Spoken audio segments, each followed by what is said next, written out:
Hello viewers, here we have a box mount vapor tight metal halide light fixture from the NSI lighting products brand, which is a brand I am not familiar with.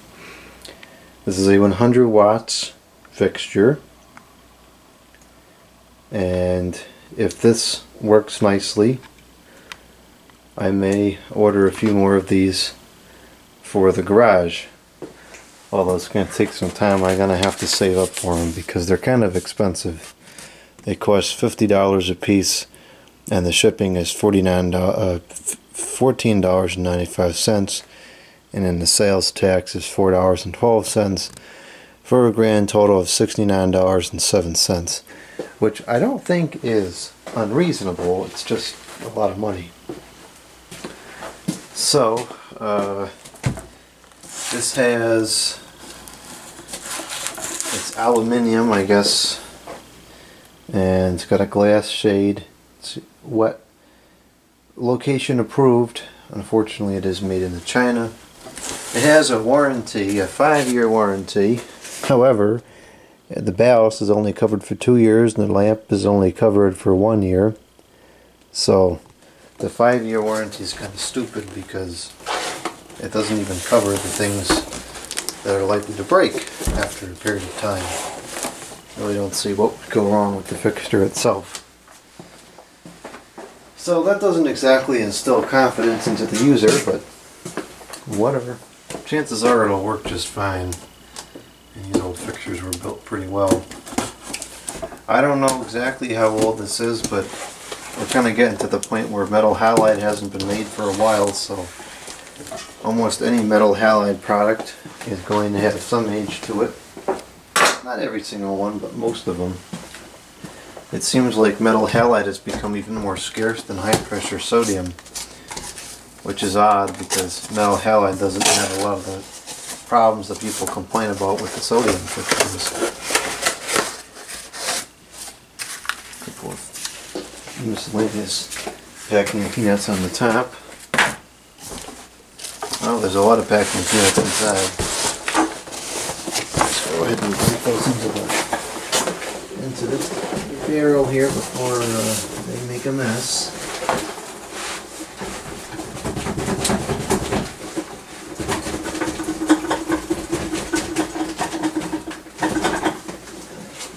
That's better. Not all of them, but it's most of them. Wow, this thing is huge. It's much bigger than I thought it was going to be. I had kind of imagined that it was somewhere around the size of the incandescent ones, but I don't know why I thought that. I should have known that it would be much larger. I was surprised when the box came. I said, wow, that's huge. So it might be an issue when you're mounting it because the ceiling isn't that high. Although I suppose I could just mount it on the floorboards instead of the rafters, like I did the ceiling fans, and that should kind of alleviate that problem. Alright, so here's the fixture itself. It comes in plastic film, of course.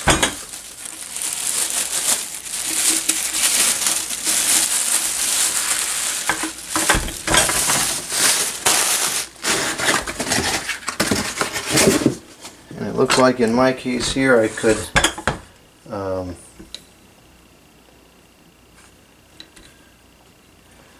just screw this to the top, cover that up, and then use these rather than buying additional boxes because they're not cheap.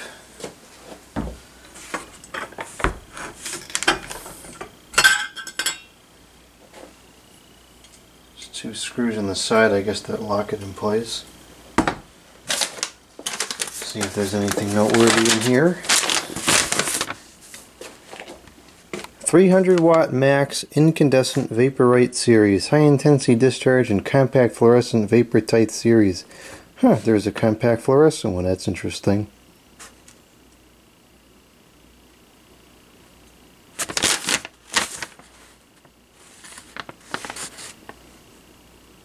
This doesn't really say anything particularly interesting. Okay.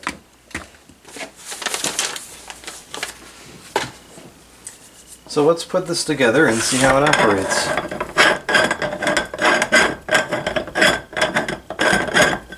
This is nice heavy duty shade, I like that, real thick. It's not a mogul base, it's just a standard size base.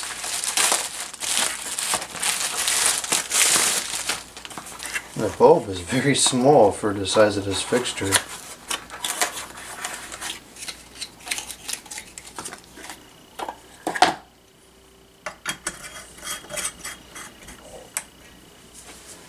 And I think the bulb, or the shade rather, could have been a fraction of the size of what it is.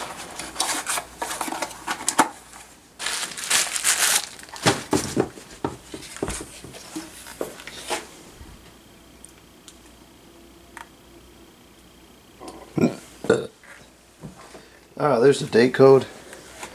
2007. So these got some age to them. The bulb is the Polar brand, Polar Lights brand. Made in China. Ooh.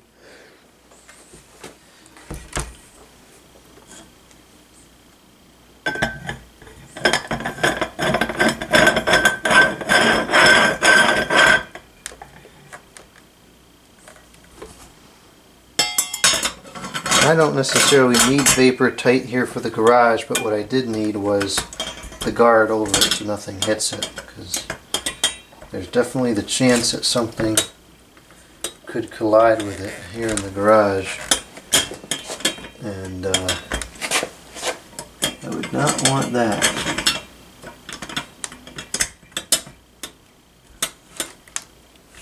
Why is this having so much trouble here? Maybe it's screwed in a little bit. I don't know what's going on here.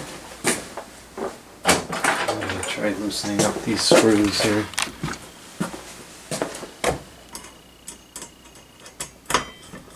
Yep, that's it. Okay.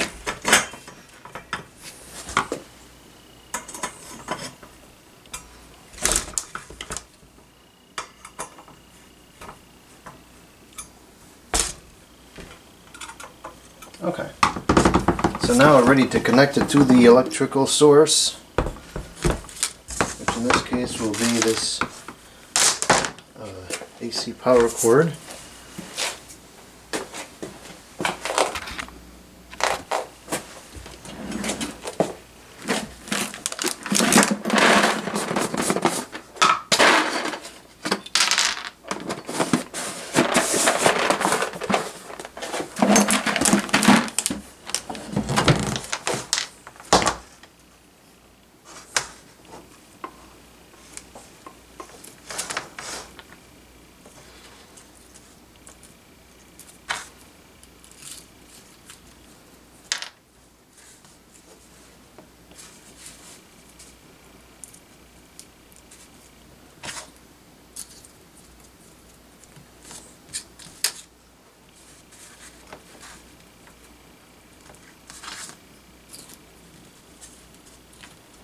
Okay, it is the connected.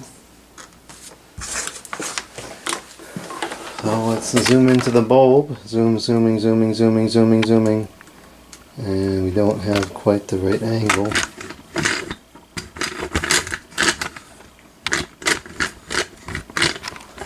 There we go. And let's watch this. Whoops, oh, for heaven's sakes. Let's watch this start up.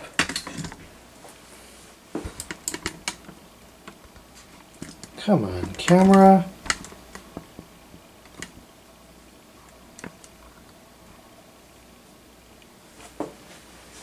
We're testing at 118.6 volts.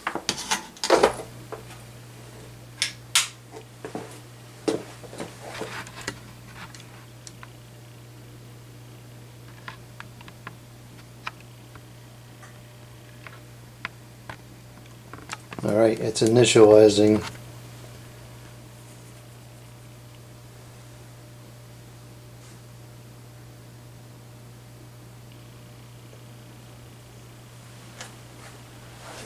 I wonder if there exists a sodium version of this. Albeit not as practical in this particular application. That would be cool for like under the deck or something.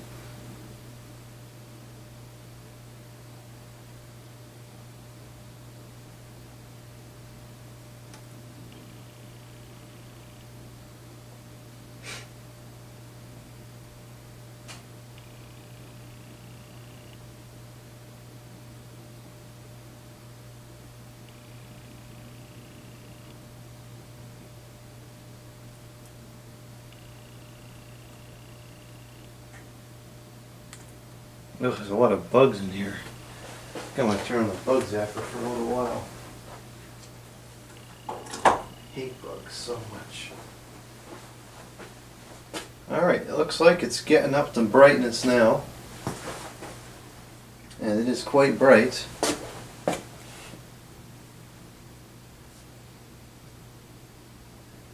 Very good quality of light, very sharp. It's a bit blinding, so it might be a little bit uncomfortable on the eyes depending on where this is mounted, where and how it's mounted.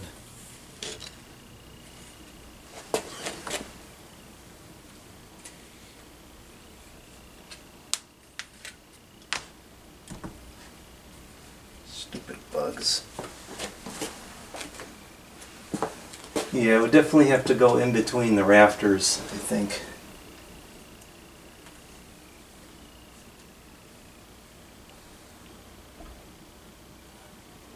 Well, it does cut off like a little bit of the light, but it's otherwise going to be hopefully that's in the view of the camera, I can't tell. It does cut off a little bit of the light, so maybe if I dropped it down like to there, that would be ideal. Still enough ground clearance. Only a little bit lower than the ceiling fans are. The light output is decent, but I'm not like super thrilled with it because oh, that's the bug zapper. I think part of the problem is the light, as you can see, has the bars in it. Now I suppose I could run it without that, but I'd be worried about the shade getting broken. Well, I'm not sure that this is going to be our answer. Maybe I'll put these under the deck for when I work on projects outside at night or something. I don't know. I don't think this is the good fit for the garage. It's a cool fixture. It's got an interesting appearance to it, nice industrial appearance, but it's just not. The illuminate. It's just not quite as bright as I would have expected. So I don't know. Let's take a look at the. I have to turn the lights back on because the power bar that controls the lights also powers on the camera. Power draw, we have 2.10 amps, 114 the watts with a power factor 0.64.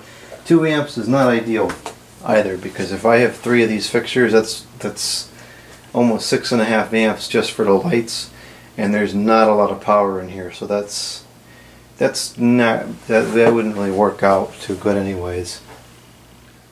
Okay.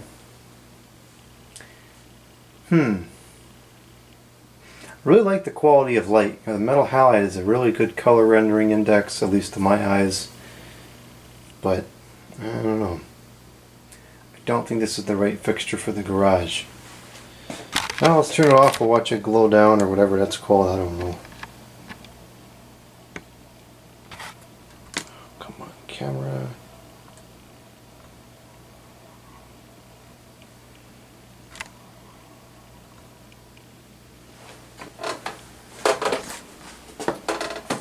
I guess there's not much of a glow down, is there? It kind of just shuts off instantly. Okay, well, that's that. It's a cool fixture.